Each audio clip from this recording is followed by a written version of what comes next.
Knowing this near universal pattern helps to assess new brands and existing ones. What don't marketers know? Quite a lot. Marketers, I actually live in an anything-goes world where the latest fashion or fad drives an awful lot of practice. Segmentation is the recognition you can't serve everyone with equal satisfaction. This is the Zac Anesbury Show. Welcome. On today's podcast, we have Professor Jacqueline Eastman. Jackie is a professor at Florida Gulf Coast University, United States. Until now, I'd only really known Jackie online through our connection at the Journal of Consumer Behaviour. She, of course, is one of the two editors-in-chiefs there. But when you converse with her, you instantly feel this warmth, like you've been friends for a long period of time. And as a result, Jackie shares with us all of these amazing stories about hanging her father's parchment in her office and sharing some of his life advice. Those moments are really special in this podcast. We discuss early versions of what online learning looked like, how they evolved today, and of course we discuss the Journal of Consumer Behaviour. But thankfully for us, she also provides us insights into her latest research. You'll want to tune in for that if you're really interested in social media and of course sustainability. Jackie is very generous with her advice, whether it's for attending AMA conferences, reviewing for journals, or using LinkedIn to secure your first role. All of these are nuggets of gold. So without further ado, Jackie Eastman. Welcome to the Zac Anesbury Show. Join one of marketing's rising stars, Dr. Zac Anesbury, as he sits down with leading academics and industry experts to explore the latest in marketing research and practice. Each episode features insights from top journal editors, esteemed professors, and professionals from some of the world's biggest brands. Dr. Zac Anesbury is a senior lecturer in marketing at Adelaide University and a senior marketing scientist at the Ehrenberg Bass Institute. Recognized with multiple emerging marketing researcher awards, he also serves as a senior associate editor at the Journal of Consumer Behaviour. Tune in to the Zac Anesbury Show for expert perspectives on marketing careers, strategies, and cutting-edge research. Jackie, welcome to the podcast. I'm really excited to speak to you this morning. Of course, I'm based in Adelaide, South Australia, so it's pretty early for me, but you're based in Florida, I think, in the United States. So, you're on the tail end of the day. So I really do appreciate taking your time out and speaking to us. So I've known you for a relatively long period of time, actually, with our connection with the Journal of Consumer Behaviour, your role there being the editor-in-chief with Professor Stephen D'Alessandro of Edith Cowan University. But, from what I don't know, did you want to provide us with a bit of background as to who you are? Well, thank you so much for including me on your podcast series. Given the people you've had on your series, I feel honored and grateful to be included in that group. I'm the LECO Chair and Eminent Scholar of Marketing at Florida Gulf Coast. This is my third year working at Florida Gulf Coast, and I have absolutely loved living in Florida. Well, I guess we'll start off with your questions. Yeah, no, sounds good. So, you're at Florida now at the moment, but you've been to many different universities.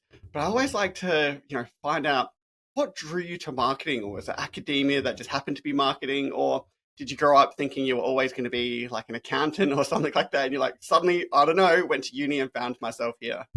I think I always knew I wanted to do something in business. My dad got his PhD in organic chemistry, and then he worked his way up. He stayed in industry, was vice president of research, then went up into the executive ranks, and he oversaw sales and marketing.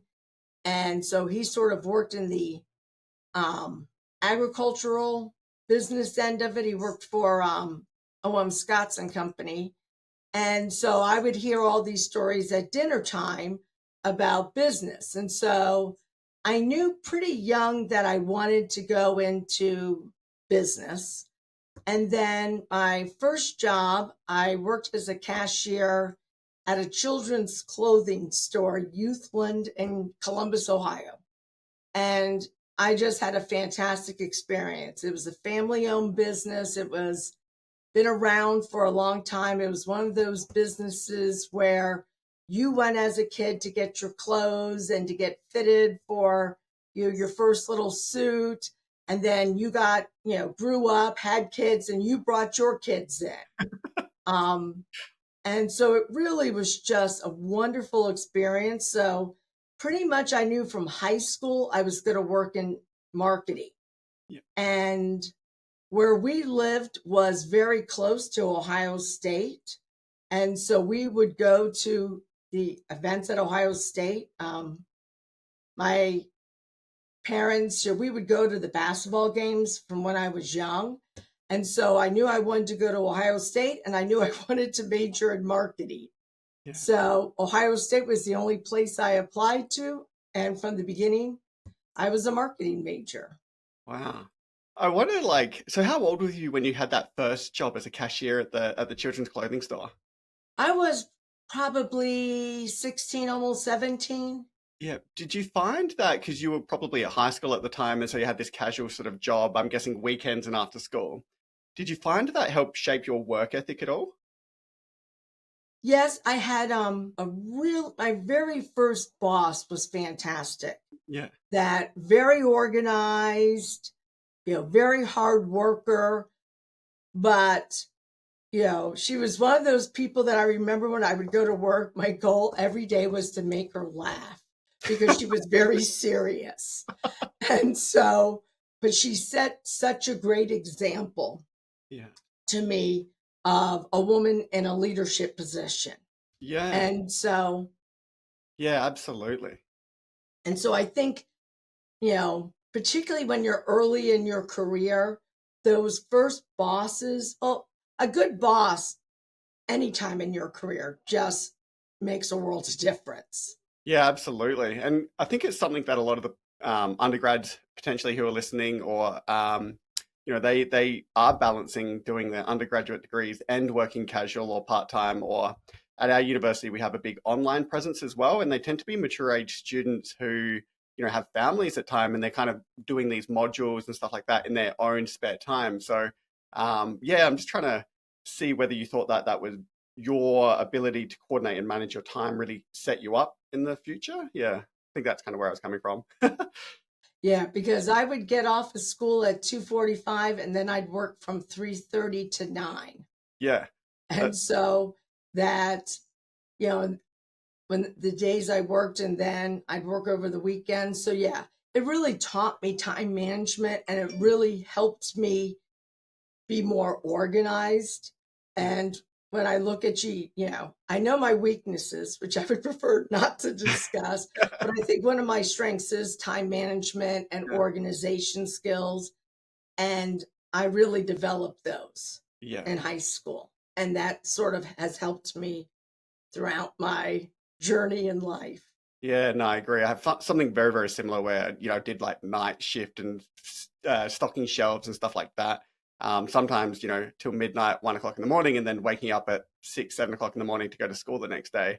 At the time you really struggle, but I think that's why I had the ability later on in life to work those long hours and not become as fatigued, or not to become, grumpy or something like that. So I don't know, I'm a big, big believer in sort of working hard younger to set yourself up for a bit of a, so you lived near Ohio State, and you said you attended basketball games, and American colleges and sports are they're synonymous with each other, right? It is. It's because then I did my graduate work at Florida State. And so, there at the time, that was when, Deion Sanders was a player who was, now he's coach at Colorado, that they had, really the Bobby Bowden years, and football, the Mike Martin years, and baseball. So, it is that a lot of times that's sort of the center of student life. Yeah. And at Florida Gulf Coast, that, our university, and this is one of the really cool things about being here, we're only in our 26th year. Okay. And so we don't have an American football team, but what we do have is fantastic basketball. And so how Florida Gulf Coast got on the map was that early on, they made it to, there's a big tournament, the NCAA March Madness. And part of the joy of March Madness is it starts with 64 teams. So yes, you have these powerhouse teams that go every year, but every year there's these surprise teams that nobody had ever heard of. Yeah. And so one year it was Florida Gulf Coast. And so that really, people, that's how they know the school, that, oh, Dunk City, or, the 3-point play. And so, Wow.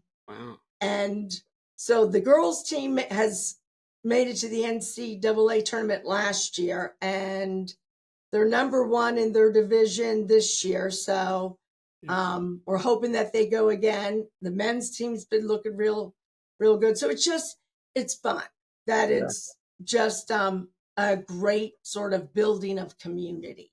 And that's, I think that's what makes sports so special, is that, yes, it's wonderful when your team wins, but building that sense of community that, people may have different, political views or different attitudes about things, but sports really is a nice way of bringing people together. Yeah, absolutely. And I think, as you know, a non-American academic, it's something I've always been quite envious of what you guys do. You build really strong communities around sporting teams. Like, you have places to go, people to see, things to people to hang out with. Especially when, we're seeing a big influx of international students. It's a way for them to join something that's friendly and social. And yeah, I kind of hope that, in the next 20 years or 30 years, if my career goes that long, that we see something like that. We have uni sports, but it's like the local teams competing at netball, and it's their parents watching probably. It's not big. I'd love something quite bigger. I think it'd be amazing. Well, you need to come to the US to visit. I would love to. And then come during the winter. Well, I guess your summer, our winter, which our winter in Southwest Florida would probably be like your summer. And I'll take you to a basketball game. They have the pep band playing. And since I'm the mother of a bassoonist, that, when they play, I'm like cheering for the band. Yeah. I'm like, we purposely always get seats very close to the band so we can hear the band. So yes, I will take you, and you can experience an American college sporting event. Yeah, I think that'd be phenomenal. Thank you. So, as you mentioned, you started in Ohio State, ended up at Florida State. That's pretty common, right, for people to move around states for education purposes in America? Well, what happened with me is that my first job from Ohio State is I worked for May Company in retail, because I had this phenomenal experience at high school. And so I thought, I want to work retail. Well, it's a lot different being a cashier at high school at a retailer and working in retail management. And I had sort of a fabulous experience in high school.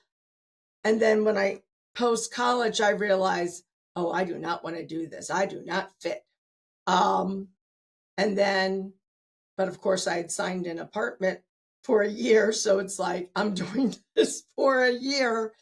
And I always sort of say, if you don't know what you want to be when you grow up, try retail, because you do so many different things that you can sort of figure out what do you like doing and what do you hate doing, because retailing, you're doing a little bit of everything. So from there, my parents had retired and they were living in Florida. So I thought, okay, I'll try to get a job in Florida. And so I interviewed with Cardinal Lodging Group that was based in Columbus, Ohio, but they had a division in Florida in their lodging management company. And so I did that for 2 years. And I realized the parts of that job that I liked the best was I liked doing research type projects, and I liked doing training. And so I was in Tallahassee because I traveled a lot with that job. And I thought, I'm going to go to Florida State, and I fell in love with that campus. And I thought, I'm going to ask them about their MBA. And they go, oh, you've missed the deadline to apply for the MBA, but we have this joint MBA PhD program where you take a year of MBA classes, but you never actually get an MBA degree. And then you take enough MBA classes so you have enough graduate hours to go into the PhD program. Oh. So, and that deadline was coming up. And so I thought, okay, I'm going to apply for that and see what's going to happen. And so I applied for that, and I got into that. And I remember I was on a business trip when I found that I got into that. And I was driving home. I had a long drive, and I thought, should I quit this job and go to, grad school? And I remember I was just, praying, okay, dear God, please tell me what I'm supposed to do. So I got home, and again, I'm old, so this is in the days of answering machines. And at the time I was praying, there was a phone call on my answering machine that I heard when I got home at that exact same time from a coworker saying the company just filed for bankruptcy. So I thought, okay, I'm taking that as a sign. So I went to Florida State, and I met my husband there. Again, he was not in marketing. He was in teaching insurance at the time. And, we loved Tallahassee. And then when I graduated, my husband was still working at Florida State in insurance, and so teaching insurance. And so I was commuting 3 hours round trip, an hour and a half each way, in my first job at Valdosta State. Yeah. Oh, wow. What a moment, right? You had this real pivotal, and not only just in your professional career, but your personal life. If you didn't make that decision, you would not be married to your husband right now. Nope, I never would have, Wow. I'd like to think I would have met him some way, but hopefully somewhere else. that sort of made it easier. Absolutely. And that kind of explains that sort of gap, because I was wondering whether you had an honors or a master's program in between it, but it was this hybrid beginning with an MBA sort of approach, which I hadn't heard before. I think that's kind of quite novel. Is that common still, or? I don't think so. Most people typically go and get their full MBA, get the MBA degree, and then go on and then get a if they go on to get a PhD degree. That I think that was sort of a rare type of program where it was a quasi MBA type situation, Well, it was which was supposed to kind of be. funny because after about a year or so at Valdosta State, I was MBA director. So here I was an MBA director, but I technically did not have my MBA. I was able to do it. You've sort of gone, so you became, after you finished your PhD, did you move straight away into a professor of marketing role at Valdosta State? Valdosta, yep. Valdosta. Okay. Is that in Florida as well? That's in South Georgia. Okay. For those of us who are geographically challenged, where are they? Close to each other, or? It was 75 miles apart. Okay. So driving distance? Yeah, it was about an hour and a half each way. Yeah. And you did that trip, or did you stay there for a few days and then come back? The first year I had an apartment. Yep. And then I realized that now I just have two places to clean. So I said, no, I'm not, because they had a lot of non-traditional students. And then they also had a thing that if you taught more than one section of a course, that, one of the sections would be at night. And so then what I started to do is I would stay in a hotel. And so basically, I would just stay at, like a Fairfield Inn. And so then I got enough points that we went to Hawaii twice on my hotel points. Nice. And then after 9/11 happened, I thought, no, because I was in the hotel when 9/11 happened, and I remember calling my husband, and he was at work.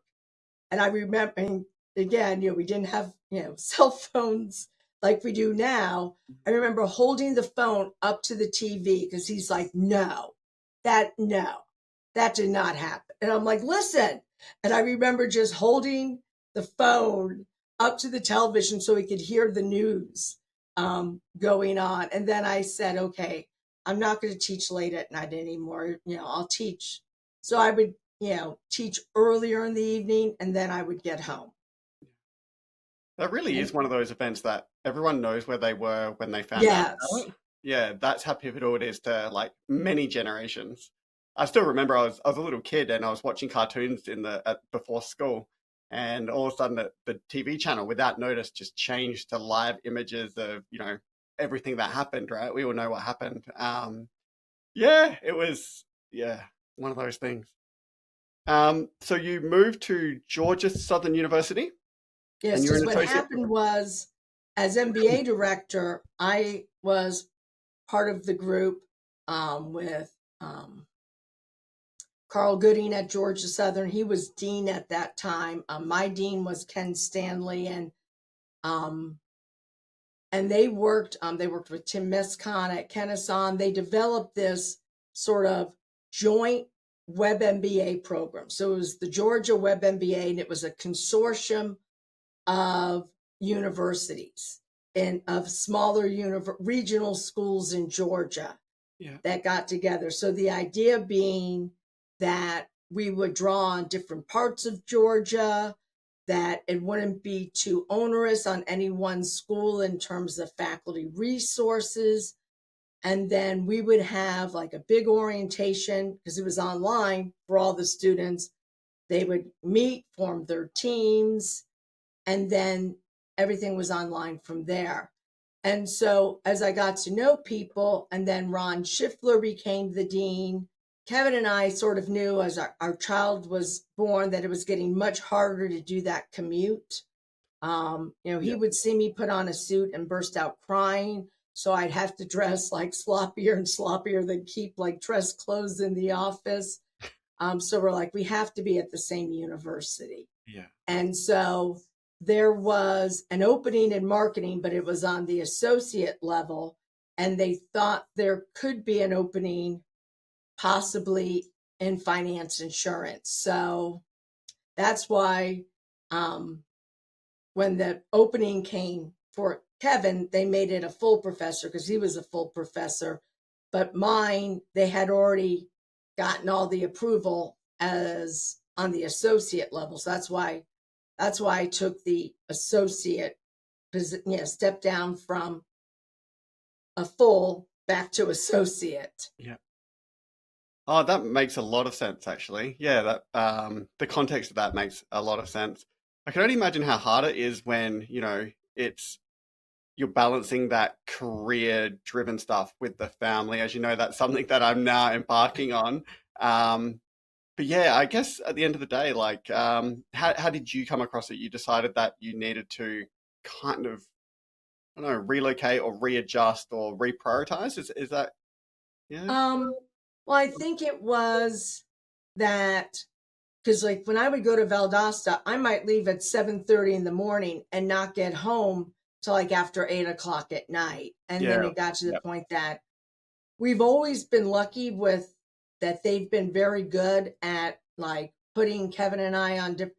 So I remember Kevin's boss at FSU, he would wait till my schedule came out at VSU, and he would purposely put Kevin teaching the opposite days. So that way one of us could always be home.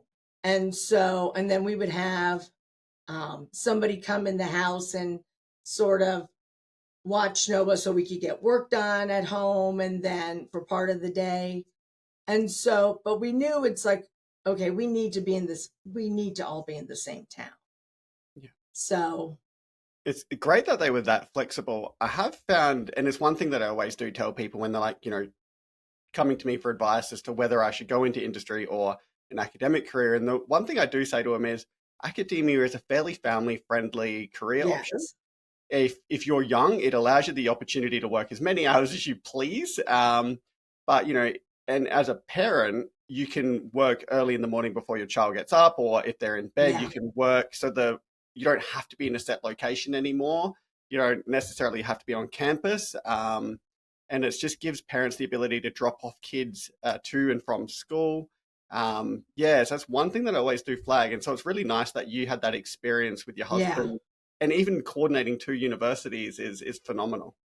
And, I was very early into teaching online with the Georgia Web MBA because that program started in 2001.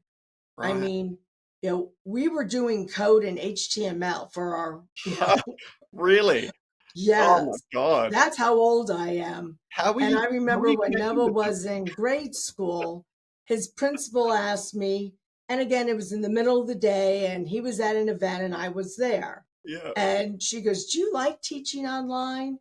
And I go, as from a teaching point, I find it's much easier to teach face to face Yeah. because you get that body language. You can tell right then, are they getting it? Do you need to go into more detail? Mhm. You can get that immediate feedback, which is very hard to get online, whether it's synchronous or asynchronous. Yeah. And so I said, as a teacher, I like teaching both, but it's physically easier to teach it face to face than it is to teach the exact same course online. As a working mother, I absolutely adore online because, again, it's like, he would go to bed, and with my online students, they were all working. So they weren't on the course, Mhm. between 9 and 5. They would get on, in the evening and early morning. So when I was online, that's when they were online anyway. So it worked I sort of would joke that I work a split shift. Yeah. Yeah, really interesting. So, I mean, because Zoom wasn't around in 2001, was it No, Skype for business, or there was no video conferencing at all? no, No. Was it just audio based, or how was this working? that a lot of discussion forum. We Yeah. used to do stuff with chat, but then the problem with chat is by the time you answered one person's questions, there'd be like 10 more Yeah. questions. And so a lot of the discussion forum, and then like with the group stuff, each group would have a discussion forum, and then you'd sort of learn the flow of the groups. Okay. And like, okay, this group tends to be early morning. So like I knew that if I responded early morning, that they'd have time to respond back to me then. And then this other group worked at night. So they'd make a post at 2 a.m. And I thought, okay, I've got till evening, because that's when they're going to get back on. Yeah. Okay, that's really interesting. I mean, COVID obviously awful, but thank God for the high-speed internet at the time, right? I don't know how I would have done it otherwise. The world couldn't have done it, I don't think. Yeah, I remember pre-COVID, and even just the low quality of like WebEx at the time and Skype for Business, and it was really clunky. Nothing worked. Quite often, you would even do trials the day before, and it would then just not work when you actually went live. So, I don't know, even when Zoom was quite new at the beginning of COVID, you used to have a lot of dropouts when you'd have everyone would have their video on, and it would overwhelm the system. I don't know if you remember that. It's so Oh, much yeah. better. Mm, Because Zoom was basically a very small company. mm, And so it went from like small to humongous in basically a 1 month time frame. yeah. And now we can't live without it. Like, I know. yeah, I mean, in person, I agree with you. I love being in person. You get that feedback from students. And even because if you have like a 2 hour lecture, you can then feel the energy of the room going, and you're like, this is where I need my break. So you can Yeah, time your yeah. breaks really well. Online, it's a little bit harder to do that because you're quite often looking at emojis of screenshots of their faces or pictures or something like that. So it's a bit harder. Um, yeah, oh, that's a really interesting. So you were one of the other things that you did was you were an honors coordinator. Yeah. Is that something you really enjoyed doing or sought out, or they approached you to do this? No, I sought that out when the previous honors coordinator, Trey Denton, who was phenomenal because he was the very first one Okay. when he was retiring. And so it was sort of taking the ball from Trey, and he did a phenomenal job in sort of creating a sense of community Yeah. with the initial honors students in the business school.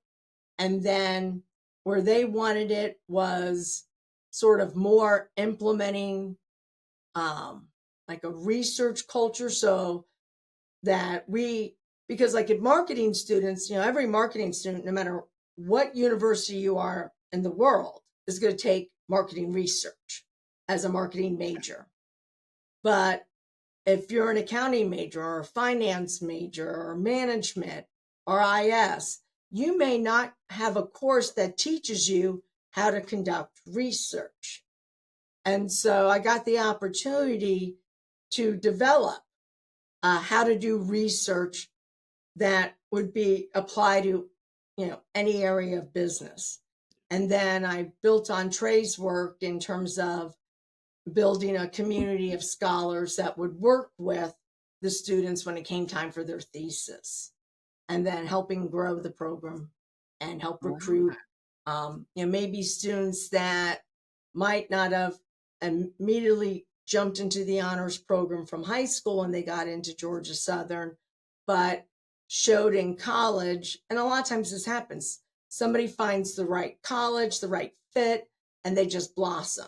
And so to get those people and recruit them into the honors program. So it was a great experience. Yeah. And I'm very fortunate that Georgia Southern let me do it. With this community of scholars, were they in addition to their supervisors, or they were supervisors for their honors, or? Right. So the idea being recruiting people that I could bring that had expertise in different areas of research. Yeah. And then also because the honors students would have to develop a thesis. Yeah. And so like with marketing students, I knew the marketing faculty really well and what their areas of expertise were, but I didn't know, everybody's area of expertise. So sort of finding that who would be a good fit for the different students and sort of directing them, because if they had them in class, they would know, okay, I'm going to go talk to Professor so-and-so. Yeah. But, sort of, and again, this was post-COVID, and I don't know if you guys had this experience, but we sort of found that students lost a lot of social ability. Yes. So the idea of here, walk by their doors, see when their office hours are, send them an email, say you're going to stop by their office hours and you would like to talk. I mean, that was a legitimate struggle for them. Wow. Yeah. And I remember one time talking to someone that was a counselor during COVID, and she said, it's really interesting because all my patients that have like social anxiety and are introverts, they are thriving in COVID world. Because they can stay at home, they can do, they have time to respond to things. And meanwhile, my extroverts are just absolutely miserable because they need that contact to thrive. And so I think a lot of students, and even when you would have a face-to-face class post-COVID, that just, they come in, they're on their phones. And so trying to do icebreakers to get them talking, they just sort of got out of that habit. I think one of the things when I was interviewing in Florida is that in the US, different states shut down. Yes, all the states shut down. Florida was one of the first to open up. So like I taught online, even synchronously for about a year plus at Georgia Southern. At Gulf Coast, it was basically, the second half of spring and fall, and they were back on face to face. So they didn't lose as much in that area as students at other universities. So And that was one thing when I interviewed there, I thought, oh my gosh, this is like the most interaction I've had in like 2 years with a group of students. And I sort of credit that Florida as a state opened up so much sooner. Yeah, that must have been, yeah, a lot. I don't know. That balance is sort of where we're all heading at the moment. We have a bit of a combination of, asynchronous and synchronous, but online and offline as well. Our universities really, and they were ahead of the game. They were pushing online education before COVID. We had a big sort of setup there, so the transition was less difficult for us in that sense. And I think we have a big sort of strategic plan of, although we're based in Adelaide, we have quite a lot of the world's population in our time zone, and that Yeah. pushing online education is a good way to break out of just not only your state but your national boundaries, but potentially international boundaries. Yeah. So I think that's our long-term vision. But yeah, whereas we used to send academics to places like Hong Kong, for example, to teach for 2 weeks, and yeah, I don't know.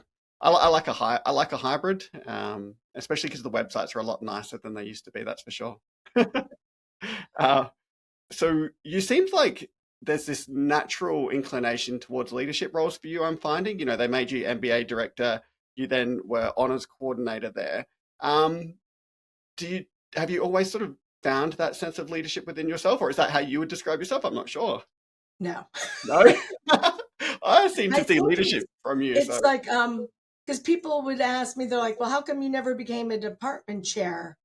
And I did, look into that. And then I realized I have the head to be a department chair. I don't have the stomach. okay, And so I think sort of organized. And so I think that sort of is a strength I can bring into a leadership role, is that I'm organized and, with the processes, I'm very task focused, which depending on your perspective is either a really good thing or a not so good thing. And so, and I've been fortunate, for the majority of my career, I've had really good bosses. yeah, And so when I've had not quite at the same level, it's been really noticeable. And I think that was one of the things that attracted me here, is that, I'm a phenomenal department head. Our dean is phenomenal. And so that, so you had that.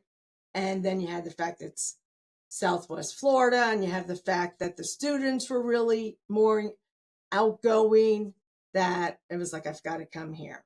And the position I applied for, it was funded by agriculture. And so we have an agribusiness area here, and I do some work with agribusiness.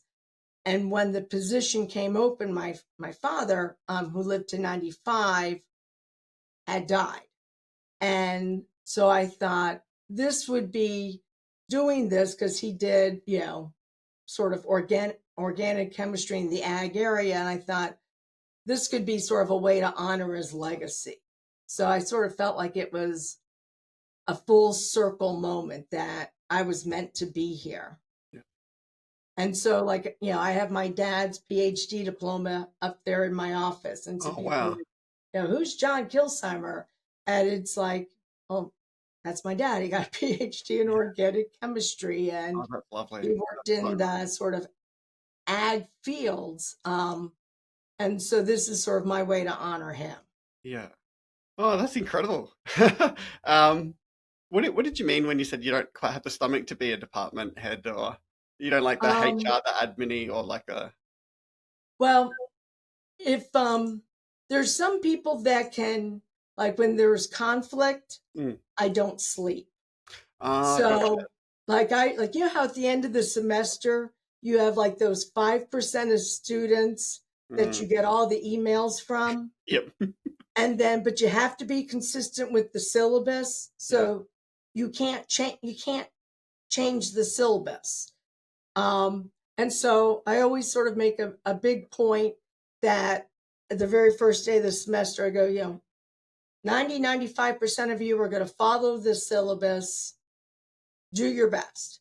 I go, there's 5 to 10% of you that right now look at this syllabus and think, this doesn't apply to me. And I'm going to start getting emails the closer we get to the end of the semester. Yeah. I go, I'm going to just tell you up front, for the 95% that have from the beginning with the program, trying their best, I'm not deviating the syllabus. I go, will I lose sleep? Will I feel sick to my stomach when I get these emails and have to say, I'm sorry, but to be fair to the rest of the class, I can't deviate. I go, you will keep me up at nights, but I am not changing. I just will get less sleep that night. And so I think as department chair, you get those type of situations every single day. Yeah. So for me, I get them, at the end of the semester for a couple of days. If I was a department chair and given all the things they're juggling, I would never sleep. Yeah. I would be up every night, like I couldn't fall back asleep. So that's what I mean by I don't have the stomach for it. Gotcha. I mean, it's good that you're aware of that. Like, you know what you're very good at, and then you know the stuff that you'd rather avoid. So you are the Vice President of Research at the American Marketing Association, which is widely known as AMA. So you've done that in the Higher Education Special Interest Group. So I've never been to the United States to begin with, but the AMA conference is widely known. How big is it? Sort of, who does it kind of attract? Tell me more about it, because I would love to attend when I can get some funding for it. Well, AMA is sort of our biggest conference. Okay. And they'll have like a winter AMA that's usually in February, and they have summer AMA, and then usually the summer AMA is when the doctoral students are sort of looking for jobs. Oh, that's right. And so that I like AMA because if you go to AMA, you're always going to see somebody because it's a huge conference. That Atife Yazdan Paris, who's one of our AE, is on our editorial team. She invited me to be part of the higher ed SIG. And so that's how I got involved with the AMA higher ed SIG. And, what they're trying to do is provide support for people working in higher ed. And, at AMA, they have all these special interest groups that when you join AMA, so you can be, and you can join more than one. So you can be part of the consumer behavior special interest group. You can be part of the sustainability, the sales, the retail. We also have like a doc SIG, so for doctoral students. And how I sort of see the role of the higher ed is, okay, these people graduate, they get their first job. How can we provide support? So how can we provide support, sort of that bridge from the doctoral program to being, set them up in their careers. Yeah. Oh, that's amazing. Yeah, so it's really designed for early career researchers who are transitioning into their own career. And I think, there's things for everybody, but like when I look at, we do research grants and we get, and, the top researchers in AMA Journal that, the DocSig has a list, like here's the top 50 researchers that have published in AMA Journal. So journal marketing research, and so forth. And so I'll email them and say, will you be judges for these proposals? These are doctoral students. And and they are so willing, here they are, the pinnacle, the peak, the top of the top. And they're like, sure, anything we can do to help. And so then we do the research grants for doctoral students to sort of help them get some funds to help them with, getting data and so forth. We pay for some of them to go to an AMA conference, and in the summer, there's a grants opportunity there. And then I usually do different AMA webinars. Steve D'Alessandro has done them with me on, reviewing or what editors are looking for in a paper, or we'll bring people with different areas of expertise. Emmanuel Magoji, he's won our top reviewer award several years. Yeah. That he did a Great reviewing webinar based on the experience from the reviewer's perspective. We did it from the editor's perspective. He did it from the reviewer's perspective. And so we do different things like that. And, anybody can go. For the grants, you need to be a member of the higher ed. Because, since there's, money involved. But again, when you join AMA, there's no extra charge to say, I want to be part of the higher ed SIG. Yeah. That's included in your, you can include that in your AMA membership for free. Yeah. And how do people join AMA? Is it included in your conference attendance? You have to join AMA first. Yeah. To get the AMA rate for the conference. I know some conferences sort of bundle it up where it's like, if you pay the non-member rate, it's the same price as the member rate plus the membership. AMA, it sort of splits it up, and because you can do, like when I join AMA, so I don't have to worry about it every year. I'll just do like the 5-year membership. So that way I don't have to worry about when I'm an AMA member, when I'm not. And then you'll get different access to materials and things being a member beyond the conferences. So like an AMA. I'll get things that I can share with my department and so forth. Another conference I really like too is the Academy of Marketing Sciences. Yeah. That it's a smaller conference than AMA, but they get people, a very broad group of people, and the research tends to be really good. And since people aren't there looking for jobs, that it's more of a research focus, and you tend to see the same people go each year. And so there's people that I see them once a year at AMS. And so I look forward to going to AMS so I can see them. Yeah, I absolutely agree with you. That's one of the benefits of conferences is, being exposed to new ideas and seeing where the field is moving and everything like that. But the really nice social aspect of it is that seeing people you haven't seen for a year, how is their life going? Like you get to know them quite well if you keep going to the same conference year in, year out. And like you said, with AMA, it's nice to go because so many people go that you will know someone, and that familiarity of a friendly face is really nice, right? Yeah. So with AMA, it's a multi-day event? Yes, now what they've been doing is they'll have like one day will be a virtual event. Okay. So like this year, I just did the virtual event.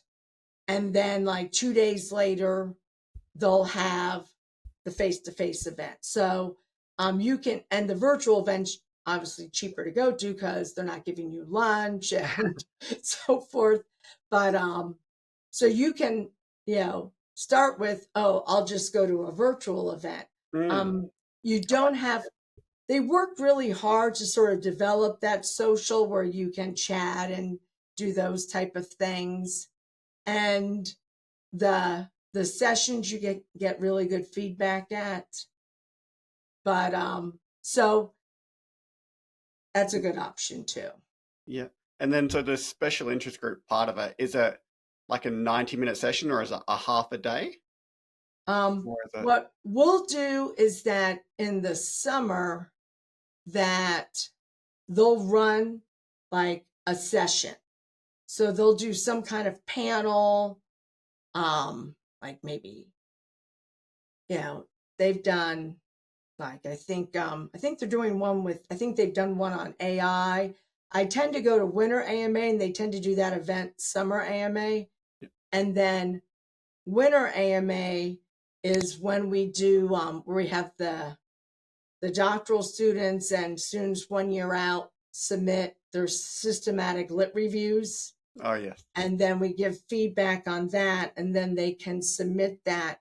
Going forward, we're going to do it every other year for the special issue. And so when we at the journal changed the special issue process to be, okay, you need to have a large number of papers for the SLR, but you need to have some other type of study that, systematic lit reviews have sort of gone beyond the who's the most, who's written the most in that topic, what universities publish the most. We've gone beyond that to how do we grow the field? What do we know now? What do we still need to investigate? And so, that started with feedback provided to doctoral scholars. And then a few months later, Steve's like, we need to make this for anybody ever submitting, not just for this event, but, we need to make this as and that's why we made the policy change last fall. Yeah, I was pretty supportive of that when I saw that pop up. I thought that was an excellent decision. So you have, you're currently the Professor of Marketing and Elikio, am I saying that right? Eminent Scholar at Florida Gulf Coast University. And I think you've explained the background and the connection there with your late father. Very, very great connection there. You've had really broad experience at a number of different universities. For context, I've only ever been here ever since my undergraduate through to now. So the thing I'm always curious about, you can visit universities, you can get a bit of a sense or a taste to their culture, but your experience across all three, is there similarities in their culture between them, or they're all different focused? One of them's more research focused, one of them's more teaching focused, others are more on-campus focused, others are sort of individuals who kind of work from home a bit more. Like, do these places change much, or? Well, I think probably one of the biggest differences I've seen with Florida Gulf Coast being that we've only been here 26 years. It's the whole reason how it came into being was the businesses in the region said, we need a university. We need a university here, because all the other state universities were all several hours away. And so the idea being, we need to invest in the talent here. And so sort of part of that, when you go to a university that's been in business for over 100 plus years, there's a lot of, well, this is how we always do it. Yep. Well, here, it's only been around for 26 years. So, there's, it's a more innovative environment with the, trying to innovate the curriculum that,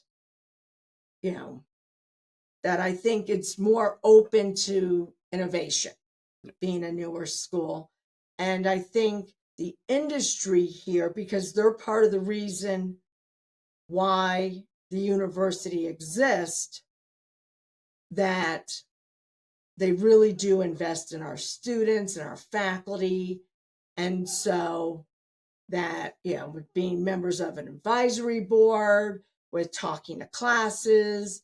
So like we have Hertz Rental Car Company, huge rental car company. Their headquarters are here.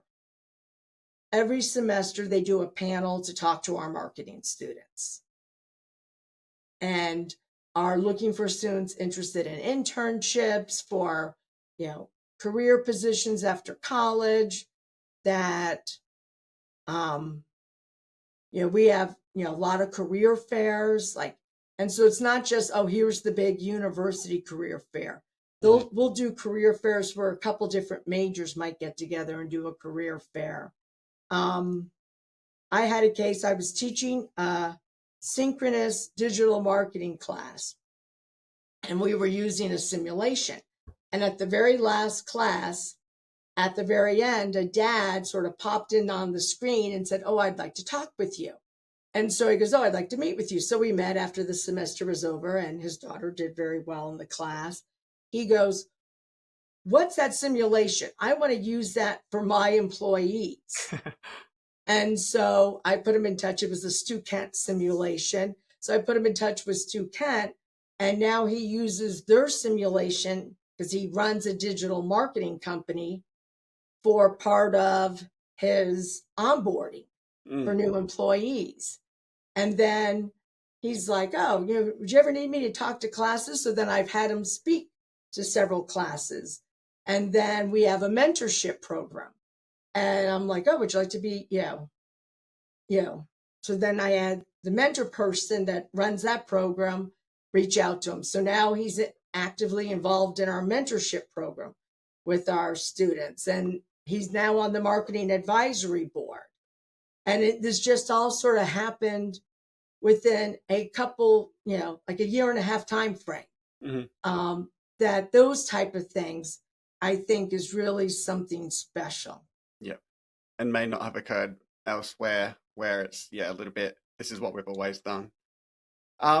So moving towards the Journal of Consumer Behaviour, slightly biased, we both think it's quite a good journal.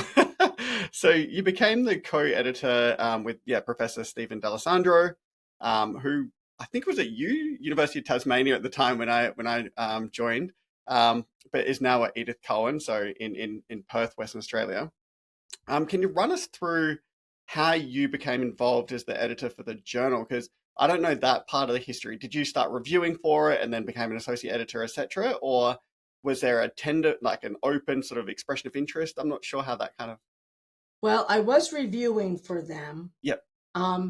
Because up until 2019, it was a B-level journal, and Steve That's really right. took it to get it in 2020 with the ABDC, getting it to an A-level journal.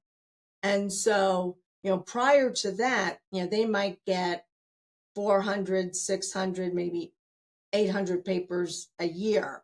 So much smaller than once we got that ABDC A, that's when we really saw the growth.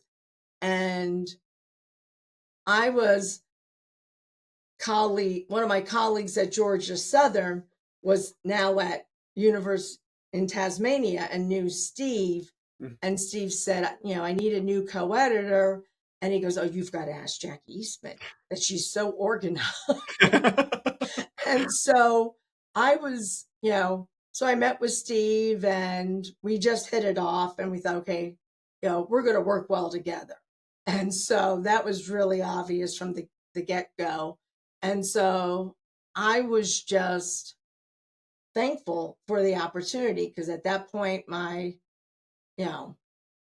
Noah was in high school. So it really was just a fantastic opportunity to take on a new challenge. Yeah. Okay. Yeah, you're absolutely right. I remember when it was a B and then switched over with the rankings update. And that was all Steve. I mean, Steve really did that.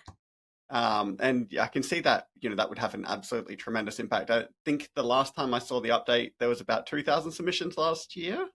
Yeah, we were 2,240 last year. Not that I'm counting. Wow. And I think we're close to, I think we're going to have over 400 papers by the end of the month. So I think we're going to probably hit 2,400, 2,500 this year. Yeah, and the journal has grown astronomically, even during my short period with you guys as well, where the number of associate editors and then the creation of a deputy editor and the creation of senior associate editors. And but yeah, it's phenomenally well organized as someone who's, just part of the team, like the ability to find, willing reviewers and know what they're actually interested in. And quite often with the ad hoc and the editorial review board reviewers, you more likely get that agreeing to review and to provide high quality reviews than, the cold calling sort of additional supplementary system we kind of use as well. So from someone who works with you guys, I really appreciate everything that you've put together. It definitely makes our life a lot easier. So with your big sort of role as the editors, what's some of the stuff that we might not see that kind of happens? Like, do you have strategic meetings where you're like, okay, it's 2025, where do we see the journal being in 2030 and how we kind of get there? Are you doing some strategic planning? Is that what happens? Well, Steve and I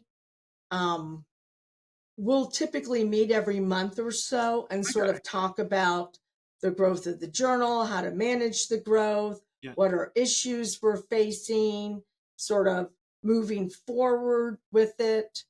So yeah, we do have those type of meetings, but if something comes up in between, we're probably, if Steve had $1 for every email I ever sent him, and he would probably be living on a yacht right now.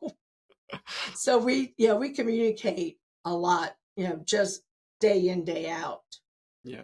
Oh, that's really good. And obviously what you're doing is really working. And I know that there's a big push to expand geographical regions and getting submissions from parts of the world that weren't traditionally submitting a lot to JCB. I think that's quite a good idea. So I've never met you in person, but we've obviously chatted on Zoom before. But I see Steve D'Alessandro at Ann's Mac and Marketing Science and stuff when I do see him, and phenomenal guy, right? So easy to get along with and just genuinely good person. But when I see him in the Meet the Editors sessions, and he talks about what they're looking for submissions, the term I always hear him say is, we are a broad church. Now, I think I understand what he means, but do you have any insights as to what he kind of means by that? Well, I think that there's some journals where they have very narrow of, these are the kind of papers we like. Yep. So, when you're trying to think where's the best home for a paper, that it's like, oh, well, this is survey research. Oh, you can't send it to that journal. They only like experiments. Mm-hmm. Or, oh, this is qualitative. Oh, you can't send it there. They only like quantitative. And we've been pretty open in terms of, as long as it is grounded in consumer behavior theory, mm-hmm. it makes a strong contribution to consumer behavior theory and practice, and it's multi-study, we're open to it. Yeah. Ideally we'd like multi-method, but the key thing is multi-study, grounded in CB theory, strong contribution to theory and practice. Yeah. And so that sort of opens the door to, you can do qualitative type research, you can do experiment, you can do a mix, you can do multiple surveys, you can do it on different topics. And so I think that openness, because when you look at consumer behavior, there's so many different avenues. Yeah. And we're open to all of them as long as it's multi-study, grounded in CB theory, and makes a contribution to theory and practice. Yeah, absolutely. So if anyone's listening and they're thinking of submitting to JCB, there you go. If your research fits that, you're absolute, worth sending to. And if you're considering reviewing as well, maybe reach out to Jackie or myself and think about, we can add you to the ad hoc review list. And one of the things that I found, especially like a review for multiple journals, but especially for Journal of Consumer Behaviour, is because it isn't specifically narrowed to a specific method or data source or anything like that. Like you said, if it's grounded in consumer behaviour, we're open to it. Is your learning of stuff outside of your specific field of marketing rapidly grows, right? That's what I've gained a lot. I think you gain a lot from reviewing. You become a better academic, you understand the knowledge better, and I think it actually makes you a better writer as well. Yeah. I always say, I wish I was an editor earlier in my career. I would have written much better papers. Yeah. Because you sort of, and I think that is the idea of reviewing, is that you sort of see, and particularly in terms of like the response to reviewers, you see when it's really well done, and even if they might not have agreed with your point, that they made the case for why they didn't agree with you, and you've seen ones where it's clear they spent maybe 30, 40 minutes on that document. Yeah. Or the ones that say, okay, you want a response to reviewer? I'm going to make mine 50 pages long and I'm going to copy paste the different parts of the paper. So it's just basically the paper all over again. And it's like, so you get to sort of see what works, what doesn't work when you review. Yeah. So that way, when you write, you sort of see, okay, what are things that are helpful and what are things that are not so helpful. Yeah, absolutely. And you do have to keep in mind that it's a human on the other side that's reviewing it.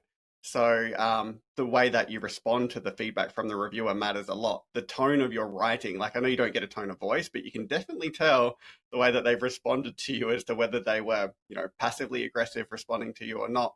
Or at times I've read it and I'm like, oh, thank you for explaining that to me. I clearly didn't understand it properly when I first read it, but now that you've explained it, like, very casually in the response to reviewers and then the formal within the manuscript, like, it actually makes a lot more sense. And it's probably a bit of error on both sides, like me lack of understanding it in the couple of times I've read it, and then the communication style from you. So I think where it can go right, it's quite a great process. Well, I think a lot of times, sometimes authors will go, the reviewers are asking for this. It's already in the paper. Yeah. Well, the fact that they're asking for it means you obviously did not communicate it well enough, that it was clear, that it stood out. Yep. So it might be a case of, okay, make a figure, make a table. And then so that way, because some people live and die by the tables, other people focus more on the text. And so the idea is when a reviewer says, do this, and you're like, I've already done it. They obviously didn't read the paper. Well, you need to make it clear. Yeah. And the same thing for the readers, that if the reviewer did not clearly see that, the reader's not going to either. Yes. And so by clarifying, and sometimes it doesn't mean add a page. It might be add a table summarizing. Here's the hypothesis. Here's where they were studied. Here's what we found. Here's what it means. In addition to the text discussion, makes it much clearer. Or it might just be adding a sentence or so, here or there, or reorganizing how you present your argument. And so I think, even if you're like, it's already in there, it suggests go back. And with the review, it's one of those things, you cannot look at it the day you get it. That's one of those things where you have to just print it out, put it in the corner, spend time with your family, then go look at it. Because a lot of times I'll look at it and I'll be like, and then I'll look at it again. It's like, oh, they're right. Yeah. And then I look at it, it's like, oh, yeah, I could see why they're saying that. Yeah. And just because things are clear to you, it's like you have to remember you're the author, so you've read this way more than anyone else possibly will in their life. And if the reviewer is asking for clarification, at the end of the day, it is actually going to help your paper as well, because if the reviewer who's spending a lot of time reviewing this as well, if they don't understand it and it's not clear enough, then your reader who's then going to cite your work is far less likely to. So it's going to reduce the impact that you're going to have as well. But yeah, 100% agree that, you kind of need to let that initial emotional response of that review sort of... Because it's your baby. It's your research baby. And you're like, you're telling me my research baby's ugly. Yeah. And it's like, no, they're just telling you it could be better. And I have found when I do research, that sometimes even rejections, which no one likes to get a paper rejected, that when you take that feedback from and say, okay, let me fix it before I send it to my next home for it, that it goes so much easier through that process. So that rejection feedback, don't just say, oh, they don't know what they're talking about, I'm sending the paper as is. Mm-hmm. Because a lot of times you will get the same reviewers. Yes. Because if they're a topic expert.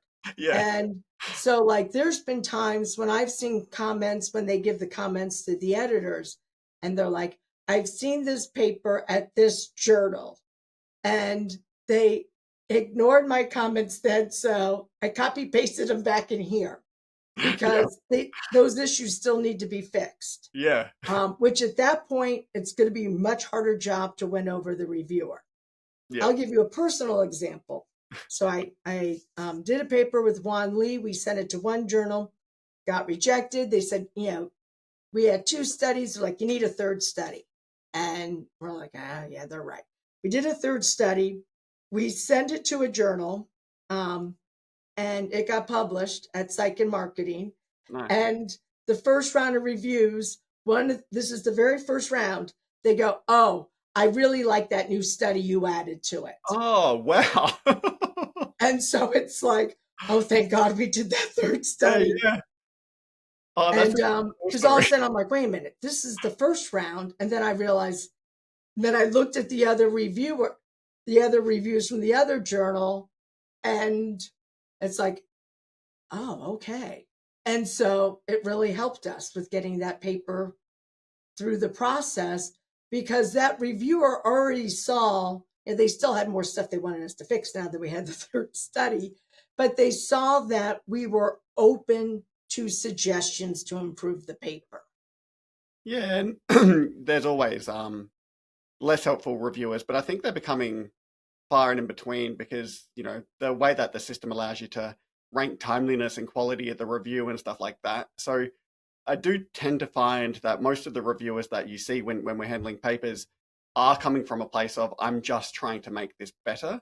And if I can try to make this better in 1 or 2 rounds of revision, then I'm happy to work with you on it. I don't know. So I'm finding that the reviews tend to be more helpful than not. And I think something that the authors need to keep in mind is, from, when we get a paper we send it to a member of the editorial team. The editorial team sends it out for review and then goes through the process, several rounds. By that point, when it's gotten that acceptance, from when we initially send it to the AE to when we send out the acceptance, there's been about 40 hours of time. Wow. That mostly volunteers have put into your paper.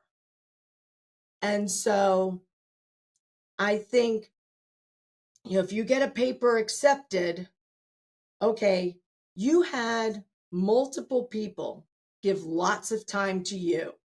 So when you get a review request from that journal, you sort of have an obligation that there were multiple people that gave up, those reviewers to do a good review, you're going to spend minimum 4 to 8 hours.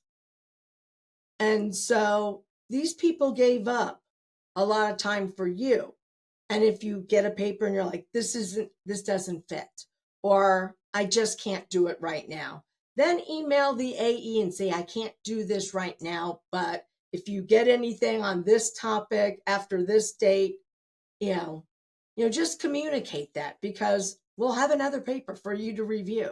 Yes, absolutely. And it is always nice, because I've had, I'll send out requests to review, and you get that decline email. But then quite often not quite often, probably about half the time I'll get a follow-up email saying, really sorry, love reviewing for the journal. Such and such has happened, unwell child, something like end of semester and it's really busy. Can I give me another week or whatever? And that personal effect is really quite useful, because then you don't just think this person is not contributing back to the community as well. And that's another thing as well, because with the if you ask to review, and obviously there's a set period to review it, I think it's like 4 weeks. If you are running late, that simple email of explaining, can I please have 3 or 4 more days or a week or whatever it happens to be, is so much better than not hearing anything and then just seeing the little red text up on your screen saying this person hasn't submitted anything. Yeah. So we have things like special issues for the Journal of Consumer Behaviour. I know that that's currently going under a bit of a revision. So I don't know how much you want to talk about this. Maybe how do you potentially envision this looking in the future, or is it something that you're still working on? Well, again, sort of 2 years ago, we sort of formalized the process where here we have an application because we get people all the time like, oh, I have an idea for a special issue. And so we thought, okay, we need sort of an organized system. And so the first time we did sort of a special call for, a call for special issues, we got an overwhelming response. Yeah. And so, and there were, a lot of good ideas. And so we're like, okay, we cannot put all these in 1 year. So we spread it out over 2 years and sort of said, okay, we're going to go to a biannual. Now we've had some phenomenal special issue editors, and I'm going to be, a lot of our editorial team started as a special issue editor. Yeah. I mean, you've been a special issue editor. Yeah. T-Faye's been a special issue editor. When I look down the list that Nina's done special issues, Cian's done, almost everybody on the AE list at some point in time did a special issue for us. Yeah. And so for us, it's special issues are really useful because you get people with an expertise in a certain topic or, that could really help grow the journal. And for us, we can sort of see how they do as a special issue. But what we've sort of decided, Steve and I, strategically, is we're going to be more limiting in our special issues because sometimes it's, it's gotten to the point where it's like, okay, this paper's not up to our level. So like, they might go through the process and then all of a sudden it's like, wait a minute, it's only a single study. Yeah. And we tend to, the single biggest reason for a desk reject is a single study. Those are going to get, we've been desk rejecting those for some time, I think for close to 2 years now. Yeah. And so then it's kind of hard for them to go, oh, well, the special issue editor was okay with it. It's like, well, no, you need another study. And I made a note, may need another study. So we're going to be a little bit more strategic in our choice of topics. And, we want someone, because I think a lot of people think, oh, I want to be a special issue editor. What they don't realize is, oh, it's a lot of work. Yes. And so that, going back to that 40 hours for a paper or people go, oh, like they don't have a team with expertise in that topic. They hadn't thought about reviewers. So really sort of strategically having them think up front, okay, what's going to be their process? And there's been a couple of times where Steve and I have had to take over some of the special issues that because they, we pride ourselves on trying to get papers processed in a way that provides the level of detail, but on a timely basis. But again, the majority of people we're relying on are volunteers. And so I think just sort of making the process a little more well thought out and sort of picking what are the best topics that fit the journal. Yeah. And by the sounds of it, strong teams as well that have, shown that they've thought through what it will look like, the journey. Yeah. And so we're, for people watching this, we've revised our special issue form and we got feedback and we're still getting feedback from our editorial team. And then the deputy editor and the editors, we're going to go through and sort of finalize the form. We'll post the form probably late spring. Mm-hmm. And then August will be the open period to complete the form, put in a request for a special issue. And then we'll be looking for special issues for the 26-27 academic years. So be on the lookout. Probably, I'm thinking by April, May at the very latest, we'll put out the call for special issue topics for August to submit. That sounds awesome. With the journal, I mean, do you happen to know some of the different rates for the journal, as in like acceptance rates or days under review? I know these are specific numbers. You can give rough general ideas if you'd like. Well, I mean, with so many submissions, right? Over 2,000. we Yeah, published last year. I can give you the year-end stats. yeah, That amazing. we had the 2,240 submissions. Yep. We published 144 articles. So we had about a 6% acceptance rate last year. When you look historically at the journal, I would say probably the last 5 to 10 years, we've been in that 5 to 10% range. Okay. For probably the last 10 years. That our review duration last year was 60 days. Yep. So when people say, how long, I think 60 days. And as an author, if you're getting into that 75, 90 days and you haven't heard anything, I have no problem if you reach out to the editor in charge and say, oh, can you give me an update? Typically, the review time is 60 days. Now, it takes time to get a reviewer because to get, right now we require 2 reviewers. We'll probably be over the next year moving towards getting 3 reviewers. But to get 3 reviewers, you're probably going to have to ask between 10 to 20 people. And for people to have to send out 20 requests is not unheard of. And so that takes some. So when people go, 60 days from the day I click submit, it takes about 10 days to get a reviewer and then another 60 days to get the review. And then it typically takes maybe another couple days after that because the AE processes it and we get it and then we process it. Yeah. There's a lot that happens.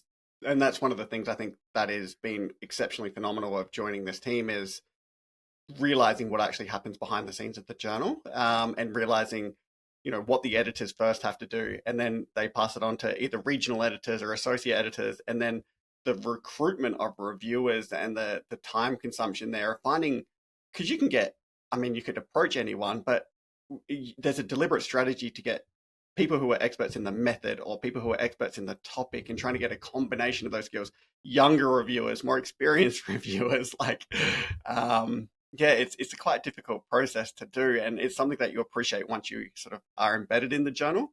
So hopefully these insights from Jackie here have really, if you're young or an academic or you haven't quite understood the process, it explains why there's that 60-day period, because it's not just have it and then someone reviews it. There's many steps involved. And I think one of the things that I think we've done a nice job of with our reviewers is that we maintain a database of so when people email us, I'm interested in a reviewer, we put them in a database. We have a regular process that the editorial team can recommend. I've worked with this ad hoc reviewer. They're great. Let's move them up to the ERB. And so we do that twice a year, every December and June. And so the idea being that you can start as an ad hoc reviewer. And if you do a good job and the AEs can depend on you, that they'll recommend you. And then you can sort of move up to the ERB, that there's that process. And also, I think we have a good combination of sort of leaders in the field, because that's the one thing that, and I mentioned this earlier with the research grants, is there's been times where I've reached out to the student of a big name, and the student, that's been out of school, a few years, will turn me down. I don't have time. So then I go to the major professor who taught them, and I'm like, you're the leader in this topic, and then they'll do it. And then also I think early scholars, because, you remember when you were in your doctoral program, that's when you're up on all the methods. You're up on the latest research in a broad range of areas. as you progress in your career, you tend to get into this is my area. But early scholars tend to be more broad in their expertise. So it's good to have a combination of early researchers and, I guess more mature researchers. I don't want to say old, Distinguished. because they each bring different expertise and different understanding of the field. Yeah, absolutely. So we've spoken a lot about the journal already. Where do you kind of see the journal in 5 years? If you were to say, what do you think Journal of Consumer Behaviour would look like in 2030? I think we've spoken a little bit about it, sort of multi-studies, potentially multi-methods, still that broad church approach is. I think so, because I think that helps us stand out. That I think there's a lot of niche journals out there, but there's not a lot of broader journals out there. And, when you look at how do you improve the impact factor, when you appeal to a broader audience, that's going to help your impact factor, and that's going to attract more papers. And so I think as we're upping the quality and working to, up the quality with reviews, we've done, we do usually at least once a year do some kind of reviewer training session, and that helps us with recruiting reviewers too. That I sort of, we've had sort of a steady progress, and, we became an A. I feel like we've really earned our A and moving it, onward and upward. Yeah. Would you see a vision where it becomes an A star? I would love to see that happen. That I think step one is get that impact factor. We've had an improvement in impact factor, continue to improve that impact factor. And I think that's sort of the necessary step. I think Angie's done a phenomenal job with our social media. Yeah, and I think we have phenomenal. a really strong social media presence. Yeah. Yeah. Some as opposed journals to don't have just any Jackie at or all. Steve posting something. Yeah, I think Angie's done a wonderful job. All of those posts on LinkedIn, they tag the right people to improve the impressions. They're visually stunning.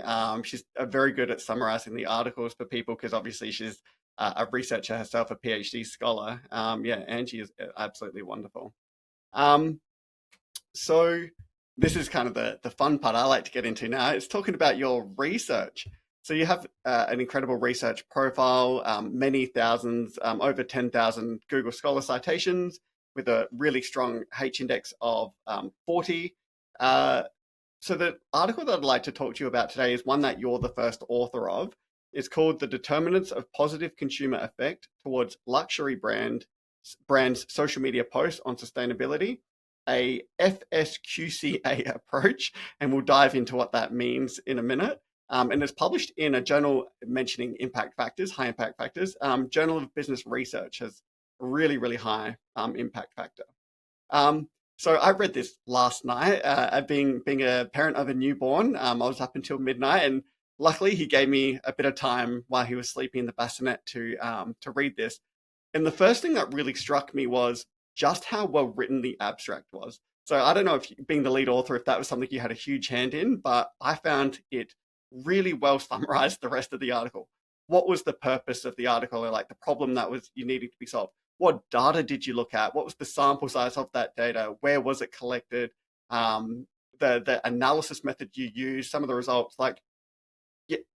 Abstracts are supposed to be really well written, but I don't know. This is one of the better abstracts I've read in a long time. So thank you. That I've got to credit my co-authors that I've worked with. One of the authors, Hanju Shin, who's one of our AEs, that we sort of have a style where I take the first pass and I'm just like blah, blah, blah, blah, blah, blah, blah. And then she sort of takes the next pass and fine tunes it Yeah. and makes it sound so much smarter.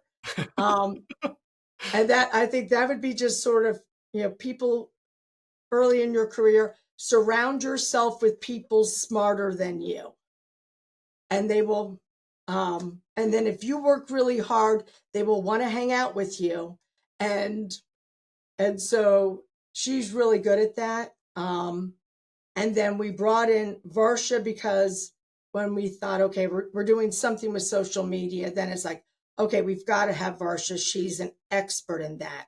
And so she could add things that we wouldn't even think of from the social media aspect throughout in designing the study, designing what we're looking at.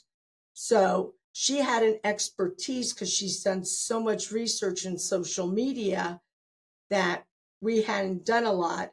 And our other author, Jin Fong Wang, at one point, Hanju, Jin Fong, and I all worked at Georgia Southern. And she was the FSQCA specialist. And so she's like, there's this method, and I think it could work in marketing. Let's do a paper together.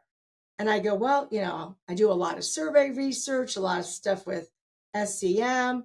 And she's like, but if you ever run into a situation where there's no way the answer is going to be linear, you got to go this way.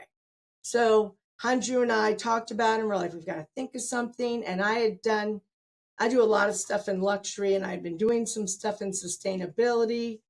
And then we thought, well, maybe we could look at luxury firms post dealing with sustainability. Yeah. And then we're like, okay, well, we're doing social media, so we got to get Varsha on board. And this, project really started sort of during that whole lockdown period. And so it was, we used to sort of joke about, yes, we want to get this paper published, but just the joy of working together, that's been a reward.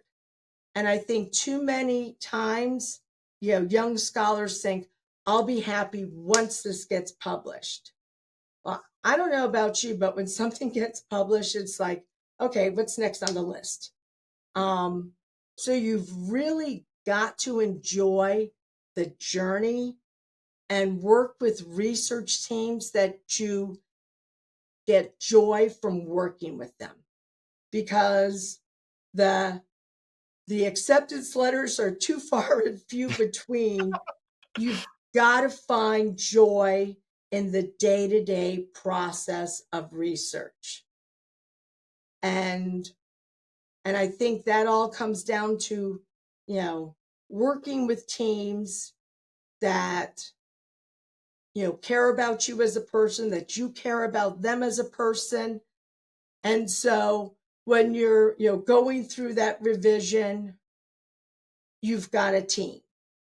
You've got a tribe of people with you. And so that way, when you do get those acceptance letters, you're happy, not just, oh yeah, I have an acceptance letter, but you're happy because the team got an acceptance letter. So it means all that much more. I remember when I defended my dissertation, I kept telling myself, I'll be happy once I get this dissertation done. And then I realized, I remember, standing with my soon-to-be husband after my defense, and I remember thinking, I thought I'd be a lot happier. I don't feel joy. I just feel like the removal of pain. And I thought, all this, and this is it? So then, of course, I called my mother, and then telling her I defended, then that, that's where I got the joy from. Yeah. And, but it's, you've got to find joy in the process.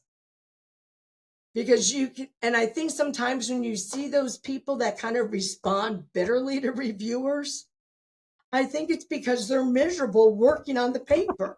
And it comes through. Yeah. It comes through in the it's not like they're writing bitter words, but you can tell a paper that an author's passionate about. Yeah. And you can tell a paper where they're going through the motions. Yes, absolutely. That's really, really strong advice. Make sure you work with the right team and topics that you care about, right? It seems like you had a happy marriage of both of those for this paper. So I don't know two of your co-authors on this one, but of course I know Varsha, because she's the deputy editor of Journal of Consumer Behaviour. I've never met her in person, but yeah, via email and social media, she seems like an absolutely phenomenal person. The woman does not sleep. It seems I that mean, way. How is she so prolific and just like doing so much? And I'm just like, how many hours do you sleep? Yes. And she's like, oh, maybe 5. And I'm thinking, yeah, that's why you're getting so much more done, because you have an extra 3 hours than the rest of us. Yeah, I have to admit, like, it's just, yeah, my LinkedIn is like, oh my God, how are you doing so much? Yeah, very, very productive woman. So, I mean, you said some of this research originated during those lockdowns, and is that kind of what triggered the need for this research to be done? I mean, it's obviously the expertise of a combination of authors, but was it the circumstances that are happening in the world that sort of prompted this to actually begin? Well, because there's been a lot done with environmental sustainability, Yeah. but there hasn't been as much done with social sustainability. And then in the US, we had the whole George Floyd incident. Yep. Where he was arrested, and in the arrest, he died at the hands of the police officer. And so we had an event, Blackout Tuesday, in which people were saying, okay, in solidarity, make a social media post that's just pure black. Yep. And so then we're like, oh, now we have 2 events. You have Earth Day that happens every year. Mhm. So we have an environmental sustainability event, and we have, hopefully this will only happen once in a lifetime, social sustainability event. And so we thought, okay, we can look at how luxury firms respond to these. And so we said, okay, let's look at their post the day before, the day of, the day after. Okay. And so then what we did is we wanted to look at a variety of factors. So we wanted to look at things like, did they post on that actual day, or did they post before, after, when we looked at the individual posts? We wanted to look at how many posts that luxury firm made that day. Then we wanted to look at, okay, within the post, how comprehensive was their discussion of sustainability? So, and then this is where we sort of took the literature, took our expertise, and, with FSQCA, you sort of set like you code it. So like, for example, with environmental sustainability, that if the luxury firm mentioned nothing visually or in writing about the natural environment, they got a 0. Yep. But then if they talked about, like, if they had their product, like let's say they had their purse in a field of flowers. Okay, well, we see the flowers, so they illustrate the natural environment. They're still not doing anything sustainable. Mm-hmm. Then, point 4 is they might talk about, sort of image type environmental sustainability, like, oh, people should recycle or protect the environment, or, they have some kind of label that, they're approved of, from Greenpeace or something like that. And then, but to get sort of those higher scores, you had to really say, okay, what is your product doing to be sustainable? And then what is your process doing to be more sustainable? Yeah. And then the idea that if they talk about it in multiple ways, they would get the full score. Yep. Then with social sustainability, if they just made a post, nothing to do with social sustainability, then that was a 0. If they purely did the black box, that Mm. got coded 0.2. If they talk about, okay, the importance of social inclusion, of improving the community, of diversity, then it might get, a 0.4. Okay. If they talked about their specific efforts, then it would get a 0.6. Then if they talked about it in terms of like fair wages and good working conditions, so really sort of how they're living it, 0.8. And then if they talked about social sustainability in multiple ways, that would get a 1. And all these we hand coded. Yeah, wow. So, and then we made sure that we had agreement between the authors. So Yeah, I was yeah, just about to ask you about that. The intercoder reliability yeah. was pretty high. It's funny, whenever I do stuff that's sort of a qualitative, Yeah. people like the reviewers will always go, "What program did you use?" And I guess I'm old school. I like to hand code stuff Hmm. because I feel like you really get a much more in-depth understanding. It takes a lot longer. Yes. But you really get a feel beyond that. Oh, I just put this in this program and it gave me this. Yeah. You don't understand the nuances otherwise in your And coding. then we looked at, and this is where, Varsha was really instrumental, like the social media post characteristics. Okay. So, things like, was it just a picture? Was it picture and text? Was it multiple pictures with no text? Was it multiple pictures with text? Was it video with no text? And again, it was sort of scored on a 0 to 1, with the idea of being a multimedia would get a 1. Then we looked at things such as, did they use hashtags? Did they use influencers? Then we looked at message elements. Was it just conative or just cognitive or more effective or multiple aspects? And so we coded each of these. And then we wanted to look at sort of our dependent variable was, and it was based on Mandel et al.'s paper in JBR that developed the LOVAR. And what Mandel et al. Did was they looked at, okay, in a Facebook post, you have lots of options, like, love, smiley face, mad face, sad face, and what percentage of the things people choose was a heart. So we thought, okay, now we're going to use Instagram because for luxury firms, obviously Instagram is sort of the most natural fit. But we thought Instagram, it's just everything, just a heart. Yeah. So we needed something that showed a higher level of commitment. So then we decided on, they put a red heart emoji in the comments. And then looked at it because first we thought, okay, we're going to, Jin Fong's like, okay, we can, download the comments and do a Python and then we can analyze it.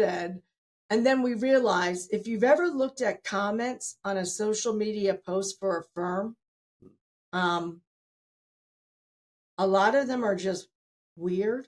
They might be done by bots. A lot of times people will try to promote their own firm in responding to the comments. Then we had the idea that because these are luxury firms, they're in multiple languages. And then sometimes people, we couldn't tell by the emojis what exactly they meant. Like, were they being sarcastic or are they really mad? And we thought red heart is sort of in the emoji world. That's universally accepted. You loved it. Yep. And so that's why we picked that. Yep. And so then when we analyzed this, what we found, and we used complexity theory, is the idea that there's going to be some consumers that to get the red heart, you've got to really show, yes, we're sustainable and we're explaining in detail how we're sustainable. Other people are looking, oh, you made a lot of posts about sustainability. Or you had an influencer, or you had a good video, or more of the social media aspects. And so, we had multiple solutions in both environmental and social to what would make a red heart.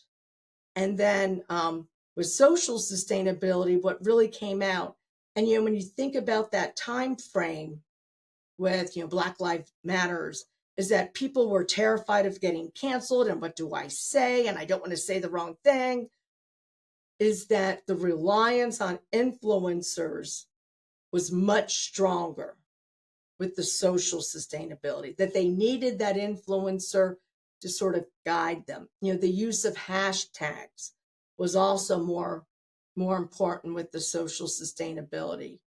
So it was just really interesting. The one thing was that, the whole thing started, let's put the black box. But and this is where it comes from, hand coding things. Okay, that really just made people mad. So when a company would put the black box in, people just were mad. They're like, well, what are you doing to make things better? How many women and people of color do you have on your board of directors? That it was just, more vitriol. And so it's really when you saw that they took the time to explain, this is what we're trying to do to improve things. And they worked with, influencers and so forth, and utilizing those social media elements and, different aspects of message elements. That's when it worked better. And then sort of finally, the interesting thing is when we looked at all these is the luxury firms didn't respond to any of them. And I know with luxury, there's this whole sort of air of, distance. And so we don't want to be too approachable. But I think in the case of sustainability, like, some of these firms were really doing a lot, like say with social sustainability. And so when you're getting called out in the comments, we know that you're doing a lot because we've seen all your posts. That they could have very easily responded. Thank you for your concern. To address things, let us tell you, or here, look at this link, or look at our bio. They could have very easily sort of calmed the waters down by providing information. And I think that was, it's one thing when you're trying to sell a fashion item, but when you're trying to sell that, and we're a good company, I think you need to take more of that time to really, they needed to have somebody respond. Especially if they are allowing incorrect information to remain underneath. Yeah, because then people are going to scroll through and be like, well, they haven't responded, so it might be true. Yeah. And we're all really time poor, so we're not doing our own research as to the sustainability of each company, that's for sure. You had some really cool brands that you analyzed. Like you said, it was on Instagram, and that makes a lot of sense as to why you chose that platform. But in the 2 specific days, some of the cool brands were Burberry and Tiffany, for example. You then did the analysis. So the acronym that was in the title, Fuzzy Set Qualitative Comparative Analysis. So I'm still very new at understanding that. And I think you said it was one of the recommendations from one of your co-authors. And from reading the paper, it stemmed from a systematic literature review of the method, and then said that it should be applied to certain situations, and one of them being luxury, I think, if I recall correctly. And then the idea that it really fits with, and if someone's like, gee, I want to learn more about this. Arch Woodside has written several different papers in JBR. And we've published some papers too on this, because it is sort of a, as someone that's sort of used to linear thinking, that it really was a learning experience for me to say, okay, well, we don't have one answer. We have 6 answers. And for some of the people, having a characteristic made them more likely to red heart it, and the absence of it made them more likely to red heart it. So it really sort of highlighted this idea that there are some people that want high quality information. There's some that are looking at it from the social media aspect of it. Yeah, absolutely. And Is that kind of what you found? Is that there is no sort of one answer for No, both there of is them? not You had one two answer. different contexts, and both of them had multiple answers. And So I, yeah, sorry. so I think for luxury firms, what this really suggests Yeah. is you can't just make one kind of post, Okay. because so like if you're, in terms of sustainability, you want to have discussion of that, and then you can refer them to like a website. Like we had, the example with Prada where they sort of talked about what they did, but there's other people that, okay, that's not what they're interested in. And so you've got to appeal to both groups of people. And I think probably, we did not test this, but I think, where would you do with this next? Because fortunately or unfortunately, we don't have another big social sustainability event. So if they said, gee, collect it for another, social event, we haven't really, fortunately not had that. Mm. But I think if you could look at it to say, let's just look at it like, say, during the holiday shopping season. And, probably some people want to know about the craftsmanship and the history and the tradition. And other people just want to see a celebrity with that bag. And so I think you could take this study and say, okay, we looked at it in the sustainability realm. Now let's look at it in other realms of marketing and luxury online. And is that where you kind of see it moving? Is that where you're moving in this area? Now that I'm like, we're talking about this out loud, I'm like, I need to contact these people. This is a good idea. So Oh, I like this idea. And so, because just getting ready for this, I thought, okay, because again, it's like, oh, the paper's done. Now I'm on to new projects. And so I'm working on other things with Varsha. I'm working on another luxury project with Hanju. But, now sort of when I was going back, just like you, like rereading the paper, It's like, oh yeah, we need to do something else with this. So we got to get the band back together. That's a good phrase. I like that. Thanks for sharing that. I always love talking to people about their research, especially when the article is so interesting. And I think there's a lot to take out of it, whether you're interested in social media, whether you're interested in luxury, or whether you're interested in the different, like the causes that are happening in the world. So I think there's a lot of different angles here that make your article so appealing to read from different audiences. So I don't know, maybe it's one of those ones that ends up getting highly cited and becomes an impactful article. I actually haven't checked anything to do with the stats on it, so but it is very new, so those things take a lot of time. So I really appreciate all of the time that you're spending, especially given it's your evening there. I have a few more questions, if that's okay. One of them relates to reading. I used to have a lot more free time to read. Now it's a lot of audio books. But is there any fundamental marketing books you'd recommend, or books that you'd recommend about the way people live their lives, or it could be fiction, or is there any books that you'd recommend? I know I need to read more books. That it's like that's always like could be. I have to be honest, and this sort of like shocks people, is that because I think for a living, that when I do something for leisure, I like something that helps me relax my brain. Yeah. And so like I tend to read like celebrity books. My son always gets me like a celebrity autobiography for Christmas every year. There you go. So I usually read that. I like to, my husband, like I watch reality television.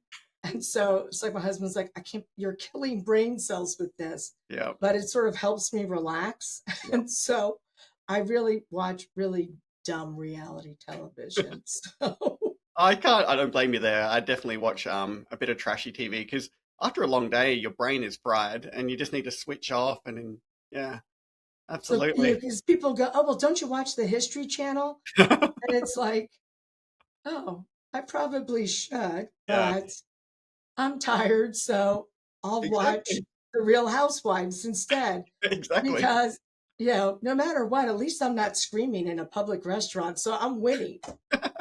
Yes, it does. I think reality TV does make you feel better about yourself. That's for sure. A person that's really cool to follow on LinkedIn that's a marketer is Jay Swendelson. Jeez, He runs Guru events. He does a really big Guru email marketing conference every year that's free and it's virtual. And it is the funnest virtual conference you will ever go to. That they've had Martha Stewart as a guest speaker. They've had Sarah Jessica Parker. They have a DJ in between, before the event starts. Wow. And then he does a direct marketing one, and he's doing event marketing one. So like how to run a better webinar or how to web event. He always says, don't use the term webinar. People, that like just makes people think it's boring. But he's a great person. And I like his podcast. It's one of the top 5 marketing podcasts. Yeah. That, and he always sort of always spends a couple minutes just talking about reality television. Yeah. And so I sort of think, okay, he's like one of the biggest names practitioner wise in marketing. So if he watches reality television, then I don't feel quite so bad. Yeah. And we use the term reality because obviously it's like somewhat produced and it's really good to get the drama and whatnot. The big show in Australia is called Married at First Sight. Yeah, really, really big here. And it's known for hyper drama basically. And the latest season's just started. So that's what we watch at night to switch off. Yeah, I've heard of that one. You might be able to stream it. I think because it's a global, like, what do you call it now? Franchise almost. And there's the Australian one. And from my understanding, it was a Swedish show originally, and it was very fly on the wall. Can we get 2 strangers to meet and fall in love? And then it didn't rate very highly. And then the Australian producers came into it for the Australian version around season 4. And the lady who took over created a lot of this drama. Ratings hit, and now that's subsequently leaching out to the rest of the world where they're making it. It's pretty full on. So we have a lot of younger graduates and industry practitioners and stuff like that who listen to this podcast. What would your recommendations be about maybe getting an entry-level job, whether it's in academia if they're doing a PhD, or whether it's sort of in the industry, whether they're finishing their undergraduate or maybe like a master's by research? What would your advice there be? Well, I would think utilize LinkedIn to get to know people. Yeah. And so the idea that you get to know them organically before it's like, hi, I need to pay my rent. So before it's hi, I need something from you, that you've been, following them and responding to their post. And I think that's really important. So that way, when you do apply, whether it's an industry job or an academic job, that, I know them. I'm on, LinkedIn with them. And so then that way, and post sort of what you're working on. And if you're like, oh, I don't like creating content, then, repost and thank the source of the repost for content that you find interesting. So I think you can sort of establish yourself there. And I think look for, it doesn't have to be that big victory. It can be sort of those smaller moments. Like if your school lets you take pictures of student presentations. Some schools, you have to show the students from the back of their head because of privacy concerns. So it just sort of depends on the state type laws. Post, had so much fun listening to some great presentations. Or when you have a guest speaker. So the idea, thank you so much. This guest speaker took time and really helped my students. So I think those type of things, or, I found a really interesting podcast that I thought I'd share that. And so like one of Jay Swendelson's was on market segmentation. And I thought, oh man, that's really good. But that guy said he had a guest speaker. And so it's like, I'm going to share this. And so I think that type of thing sort of is, just being shown as you're part of the community. Yeah, I agree. 100% agree. I think LinkedIn is such an incredible tool for connecting people who you would never have connections with and hearing what's on their mind. And absolutely agree. But I've also learned some cool stuff from, Jay Swindleson that you mentioned. I'll tune into his podcast and check out these virtual conferences. And I like the responding to posts. And if you don't have content to post yourself, reposting others and obviously giving that acknowledgement of source. And because people, as someone who tries to create a little bit of stuff on LinkedIn, if someone reposted what I had put and added an additional comment to it, that would make my day. I love it when people just give me a little thumbs up or a heart emoji. These things do stand out to people. When you take the time to create something, it's like, is anybody even looking at this? Yeah. Or the worst is when you have a lot of impressions. So it's like, people saw this, but only 10 people liked it. It's like, did it smell? I've had an absolute blast. The last thing that I normally like to ask people is, do you have any sort of life advice or mantras or quotes or anything that you you live your life by that you'd kind of want to share to the audience? Do you have anything there? I would say, my father's advice he used to always tell me was, if in doubt, throw it out. Mm-hmm. And I found that it works with cleaning out a fridge, cleaning out papers, dealing with personal matters, that if something doesn't serve you and it's negative, reduce it, get it out of your life. And I think the idea being, find the joy in every day. That because life is too short and you've got to find joy every day in what you're doing.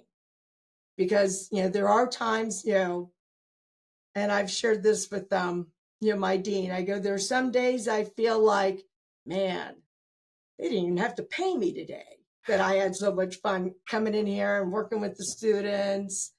I go, there's some days I feel like, yep, I earned every penny. But you've got to have those days. You've got to have the joy in every day. And that was absolutely true. And that came across for your research article that we spoke about, for sure. So you definitely practice what you preach by the sounds of it. I've had such a good time, Jackie. Thank you for sharing a couple of hours. Thank you. I appreciate your time. And very much look forward to hopefully coming to the States and meeting you in person and going to that basketball game. Well, we have a guest room, so you're always welcome. That'd be amazing. Awesome. Thank you so much. Take care. Bye. Bye-bye. Hi everyone, Zac here again, and just a few quick reminders before you go. If you're listening to the podcast and are considering incorporating it into your secondary school or university courses, then please let me know and I can guide you through the process. If you're enjoying the show and getting some insights from it, then please leave me a 5-star review on your podcast listening platform. It would go a long way to spreading the word. If you know someone who would benefit from this content, then I would be thrilled if you could consider sharing this episode and its knowledge with them. And finally, thank you for becoming part of the community for this show.